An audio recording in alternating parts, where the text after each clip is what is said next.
వాళ్ళు ఏమంటుంటారో అది సిగ్గు విడిచి అంటుంటారు. వాళ్ళు ఏది తలంచుకుంటారో అది సిగ్గులేని తలంపులు తలంచుకుంటూ ఉంటారు. ఏది కావాలన్న వారి కోరిక అది సిగ్గులేని కోరికలుగా కనపడుతుంటాయి. అది పాపముతో కూడిన కోరికలుగా కనపడుతుంటాయి. అవి పాపముతో కూడినటువంటి ఇష్టాలు, ప్రేమలు ఉంటాయన్నమాట. ఇవన్నీ కూడా హృదయంలోనే ఉంటాయి. కాబట్టి వారి హృదయము తప్పిపులు అవుతుంటుంది. దానిలో ఎక్కువగా పాపము చేసే అవకాశము ఉంది. కనుక ఇప్పుడు దేవుడు ఏమన్నాడు? నా కుమారుడా, నా మాటలు ఆలకించుము, నా మాటలు చెవియొగ్గుము అనేటువంటి వాక్యంలో నుంచి మనం స్టార్ట్ చేసినాం 20వ వచనం నుండి. కనుక ఈలాగున ఈ 20వ వచనం నుండి స్టార్ట్ చేసినప్పుడు 21, 22, 23లో ఏమన్నాడు? నీ హృదయంలో నుండి జీవదారులు బయలుదేరను గనక అన్నిటికంటే ముఖ్యముగా నీ హృదయాన్ని భద్రముగా కాపాడుకో. దేవుడు ఎంత చక్కని మాట అండి. హృదయాన్ని కాపాడుకోలేకపోతున్నాను అని వారికందరికీ గొప్ప జవాబు. హృదయాన్ని కాపాడుకోలేకపోతున్నాను అని వారికందరికీ ఇది గొప్ప జవాబు. ఈ జవాబును బట్టి మీరు కూడా ఈ వాక్యాన్ని నోట్ చేసుకోండి. ఈ వాక్యమును శ్రద్ధగా వినుచున్నాడు యవనస్తుడా, యవనురాలా, దేవుడు మిమ్మల్ని మార్చునుగాక. కుటుంబమా, పిల్లలతో కూడా చూస్తున్నారా, వాక్యం వింటున్నారా? మీరందరూ దేవుని బిడ్డలు అవుదురుగాక. మీరందరూ సాక్షులుగా మారిపోదురుగాక. ప్రియమైన దేవుని బిడ్డలారా, వాక్యమే మనలను నిజముగా మన ప్రవర్తన మారుస్తుంది. నీ వాక్యము నా పాదములకు దీపం అన్నాడు దావీదు మహారాజు. నీ వాక్యమే నన్ను బ్రతికిస్తుంది అని 119 కీర్తనలో మనం చూస్తున్నాం. వాక్యం బ్రతికిస్తుంది. వాక్యం మనకు త్రోవ చూపిస్తుంది. వాక్యం మనల్ని నిదానింపజేస్తుంది. వాక్యం మనల్ని నిదానమైన మాటల్లో తీసుకుని వెళుతుంది. వాక్యం మనల్ని హృదయములో ఉండి మనల్ని ఏ తప్పితము చేయకుండా కాపాడుతుంది.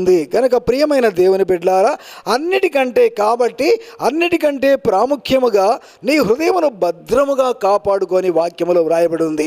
సామెతలు 4:20 నుండి 24 వచనాల యొక్క ఆ ముఖ్యమైనటువంటి విషయాలు లేదా ఆ యొక్క సంగతులు లేదా ఆ ముఖ్యాంశాలు చక్కగా నోట్ చేసుకోండి. దాని గురించి మళ్ళీ చదువుకుంటూ, నిజమే కదా, దేవుని వాక్యం వినటం వల్ల, ఆ విన్న వాక్యము చెవులిచ్చి వినటం వల్ల అవి నా హృదయంలోకి వస్తాయి, నా కళ్ళకు కనబడుతూ ఉంటాయి, తర్వాత హృదయంలోకి వస్తాయి. హృదయంలో దేవుని వాక్యం ఉంటే అవి జీవాన్ని కలగజేస్తాయి. ఆ జీవము నాకు ఆరోగ్యమునిస్తుంది. కనుక ప్రియమైన దేవుని బిడ్డలారా, యేసు క్రీస్తు నేనే మార్గమును, నేనే సత్యమును, నేనే జీవమునై ఉన్నానని చెప్పి ఉన్నాడు. కనుక యేసు క్రీస్తుని నీవు చిత్రీకరించుకుంటే నీ హృదయంలో, యేసు ప్రభువుని నీ హృదయంలో తలంచుకుంటూ ఉంటే, యేసు ప్రభువుని నీ యొక్క మనసులో ఎప్పుడు అనుకుంటూ ఉంటే, ఆయన నీ మీద ఎప్పుడు కూడా తన దృష్టిని చూస్తూ ఉంటాడు. ఈ సమయంలో నన్ను తలస్తాడా, ఈ సమయంలో నన్ను అనుకుంటాడా అని కనిపెట్టి చూస్తున్నాడు దేవుడు. ఆయన 15వ అధ్యాయము సామెతల గ్రంథం 15వ అధ్యాయం 3వ వచనములో ఆయన కన్నులు మంచివారి మీదను చెడ్డవారి మీదను ఉన్నవి. కనుక చెడ్డవారి మీద ఎందుకున్నాయి? ఎప్పుడు నా వైపు తిరుగుతాడు, ఎప్పుడు నా వాక్యమును వింటాడు, నా వాక్యమును తన హృదయములో ఎప్పుడు దాచుకుంటాడు యవనస్తుడు లేదా యవనస్తురాలు అని దేవుడు కనిపెట్టి చూస్తున్నాడు. గనక మన హృదయంలో ఏది ఉంచుకోవద్దండి. లోక సంబంధమైనటువంటి ఏవి కూడా హృదయంలో దాచిపెట్టుకోవద్దండి. స్నేహితులకు సంబంధించినటువంటి విషయాలు ఏది కూడా హృదయంలో దాచిపెట్టుకోవద్దండి. ఆ మాటల్లో, తలంపుల్లో, క్రియల్లో చాలా పొరపాట్లు ఉండే కనుక ఇతరత్ర ఏది కూడా హృదయంలో ఉంచుకోవద్దండి. దానికి కానీ దేవుని వాక్యం హృదయంలో ఉంచుకుంటే అవి నీకు జీవమును కలగజేస్తాయి.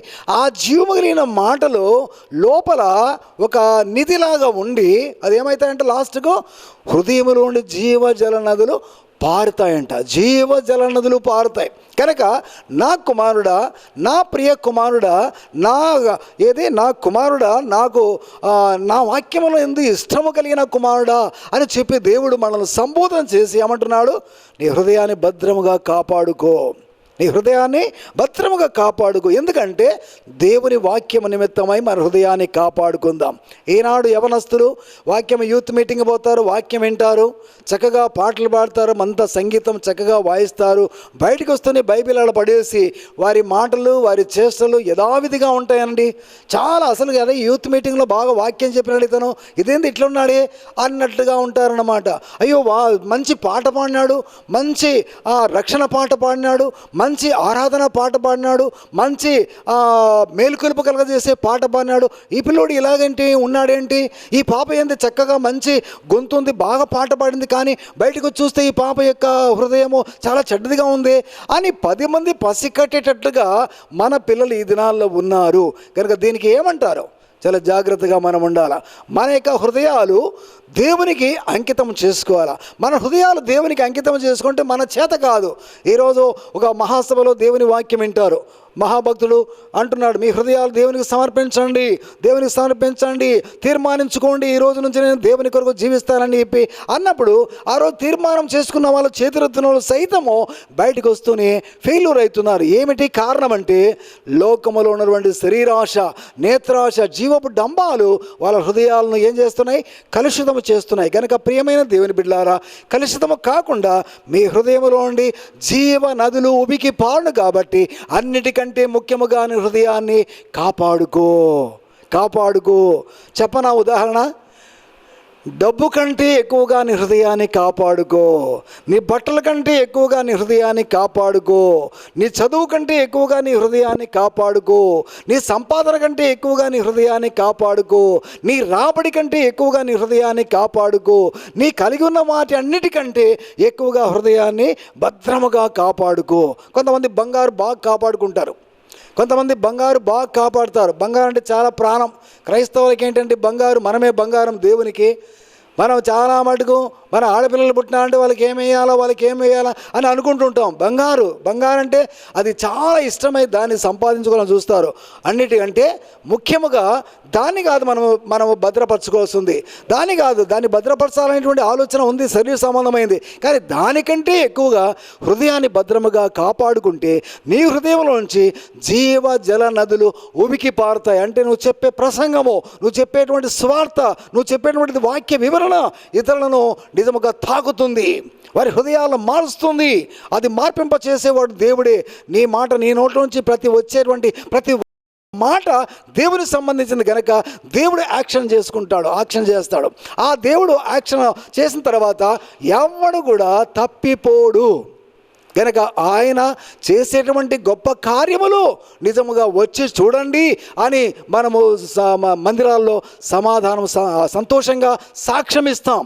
కనుక ప్రియమైన దేవుని బిడ్డలారా, మన సాక్ష్యము దేవునికి ఇష్టముగా ఉండాలంటే, మన సాక్ష్యం 10 మందిలో చెల్లాలంటే అన్నిటికంటే భద్రముగా నీ హృదయాన్ని కాపాడుకో. అప్పుడు నీకు జీవము, తర్వాత ఆరోగ్యము, తర్వాత ఇతరులకు నీవు సాక్షిగా ఉపయోగపడడానికి దేవుడు నిన్ను బహుగా వాడుకుంటాడు. ప్రియమైన దేవుని బిడ్డలారా, ఈలాగున దేవుడు అంటున్నాడు చూడండి, నా కుమారుడా నా మాటలు ఆలకించుము. 20వ వచనం, నా వాక్యములు చెవి యొగ్గుము. అంటే అల్లటప్పుగా వినొద్దు, బాగా విను. నీ కనుల ఎదురు నుండి వాటిని తొలగిపోనివద్దు. కళ్ళకు కట్టినట్టుగా అవి ఎప్పుడు జ్ఞాపకంలో ఉండేట్టు పదే నీ కళ్ళకు కట్టినట్టుగా కనబడాలా. తర్వాత నీ హృదయమందు వాటిని భద్రం చేసుకో. అంటే హృదయంలో ఎప్పుడు భద్రం చేసుకో అంటే ఎప్పుడైతే నువ్వు మైండ్లో నుంచి ఎక్కించుకున్నావో ఆ మైండ్లో నుండి విషయము హృదయంలో భద్రపరచబడితే, ఎప్పుడో చిన్నప్పుడు చేసింది కూడా పెద్ద అయిన తర్వాత ఎప్పుడు పెద్దవాడవై ముసలోడవైనా కానీ చిన్నప్పుడు ఇలాగ చేసినాను ఒక పని అని చెప్పగలుగుతా. అంటే జ్ఞాపక శక్తి ఎక్కువగా పెంచేది హృదయమే. కనుక హృదయంలో వాక్యం అంటే నీ సర్వ శరీరానికి ఆరోగ్యము, తర్వాత నీ హృదయంలోంచి జీవజల నదులు ఉబికి పారుతాయి. ప్రియమైన దేవుని బిడ్డలారా, హృదయాన్ని గురించి చాలా జాగ్రత్తగా ఉండు. ఈ చిన్న మాటలు, ఈ కొద్ది నిమిషాలు చెప్పినటువంటి మాటలు నీ హృదయం గురించి చెప్పి ఉన్నాను. దేవుడు నాతో ఇలాగ నాలో నుండి మీతో మాట్లాడినని మీరు గమనించండి. మరి నిజంగా ఒక విషయం మాట్లాడాలంటే అది సరైన మ్యాటర్ ఎవరు మాట్లాడలేం.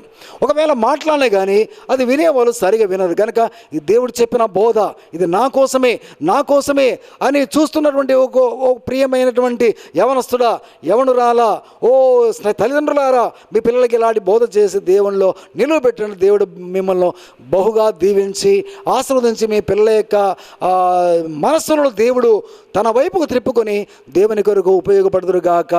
ఆమేన్. దేవుడి ఈ వాక్యమును దీవించునుగాక. ప్రార్థన చేసుకుందాం. ప్రేమగల మా పరలోకపు తండ్రి, దయగల దైవ, ఈ సమయంలో చెప్పినటువంటి వాక్యము వారి హృదయాల్లో ఫలింపచేయను ఆయన.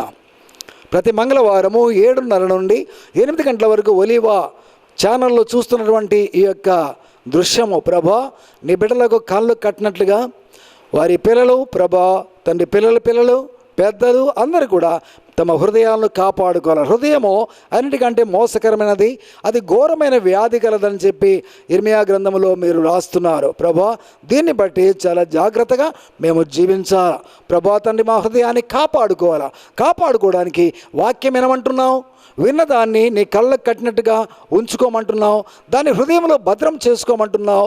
ఆ హృదయంలో భద్రం చేసుకున్న దాన్ని బట్టి నీ యొక్క హృదయంలో నుంచి జీవజల నదులు పారినట్టుగా ఆ యొక్క విన్న వాక్యములు ఇతరులకు చెప్పగలుగుతావు. తద్వారా ఆ హృదయం నుండి వాక్యమును బట్టి నీ సర్వ శరీరానికి ఆరోగ్యము కలుగుతుంది అంటున్నావు. కనుక ఈనాడు ఆరోగ్యము కొరకు ఎంతోమంది నా కోసం ప్రార్థన చేయండి అని ఈ యొక్క తండ్రి చెప్పుతున్న ఈ వాక్యమును బట్టి అనేకులు నిజముగా ఫోన్ చేసి అడుగుతుంటారు.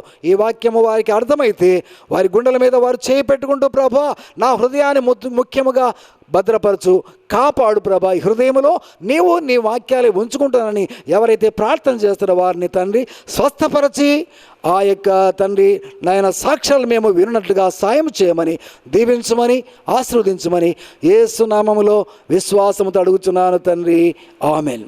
ప్రియమైన దేవుని బిడ్డలారా, విన్న వాక్యాలు మీకు ఎంతో ఉపయోగకరముగా ఉండునుగాక. మీ హృదయాలు దేవుడికి అప్పగించి, మీ మనసును దేవునికి అప్పగించి, ఆ హృదయాలు దేవుని వాక్యమును ఉండనిచ్చి మీ సర్వ శరీరానికి ఆరోగ్యము కలుగునుగాక. మీరు దేవుని బిడ్డలై దేవుని కొరకు ఉపయోగపడుదురుగాక. దేవుడు మిమ్మల్ని దీవించునుగాక. ఆమేన్. ఇంతవరకు మా టీవీ కార్యక్రమాన్ని వీక్షించిన ప్రేక్షకులకు మరొకసారి వందనాలు తెలియజేస్తూ ఉంటున్నాను. విన్నారు కదా, దేవుడు మీతో మాట్లాడి ఉన్నారని ఆశిస్తూ ఉంటున్నాం.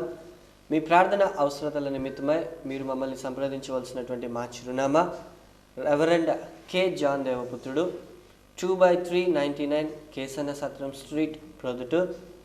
మరియు మా సెల్ నెంబర్స్ 9290553953, మరి ఒక నెంబర్ 9885775458. ఇదే సమయానికి మరలా వచ్చే వారం ఇదే ఛానల్లో తిరిగి మనం కలుసుకుందాం. అంతవరకు దేవుని కృప మీతో ఉండును కాక. దేవుడు మిమ్మల్ని దీవించును కాక. ఆమేన్.